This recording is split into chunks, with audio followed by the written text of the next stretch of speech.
Hello everyone and welcome back to Monsters of the Mind. As always, I'm your host Mr.G, and today we're going back to the world of Japanese folklore to talk about what is considered to be the most evil Japanese monster. Ladies and gentlemen, Oni.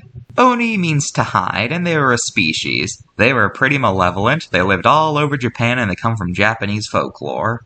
Appearance-wise, Oni are described as large humanoids of skin in all kinds of colors, horns adorning their heads of varying numbers, and they're usually depicted wearing animal skins as loincloths. Onis are traditionally depicted as being pretty much the most evil of all yokai, with it being said that people who were evil became Onis upon death. In many ways, Onis are quite similar to demons, actually. In fact, some stories just straight up call them demons because of how evil they are said to be. The most famous story involving Onis is the story Momotaro, which is about a boy who was born from a giant peach, and he and a bunch of animals went to an island full of Onis, wiped them out, and took their treasure. In Japan, it's tradition that every February, you must throw soybeans outside your house in order to wear off Onis while chanting a spell to banish them. Something interesting to note is that in recent years, Onis have had a bit of a better reception. Like, a lot of parades nowadays are led by men dressed as Onis in order to ward off bad luck. And there are some pieces of Japanese media where Onis are portrayed in a more heroic light. It's kind of interesting to think about. Then again, in America, demons are sometimes portrayed in a heroic light, so it's not surprising that over in Japan, the Japanese equivalent of demons would also have a bit of a heroic upgrade. Is it kind of weird to make mythological creatures that were basically said to be the most evil beings ever heroic in recent years? Maybe a little, but I don't think I'm the one who determines what monsters are seen as heroic and which ones aren't.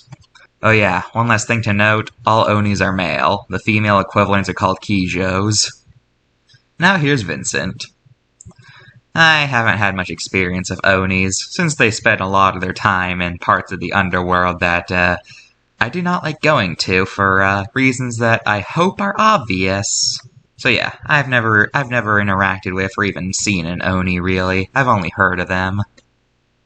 Alright, card time. One error I've noticed is that it calls Buddhism a mythology, when it's still a religion, since there's a lot of people who are followers of Buddhism, so it's not really a mythology. But this is kind of a semantic thing, I know, but I still consider it an error.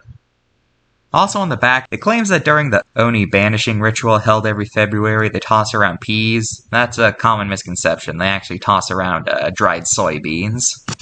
I give this card an 8 out of 10. Now let's look at Oni and pop culture. What? Error! What the heck? No. I have never had an error before. I refuse to have one now. Hey, wait. Why do I hear a weird ticking noise?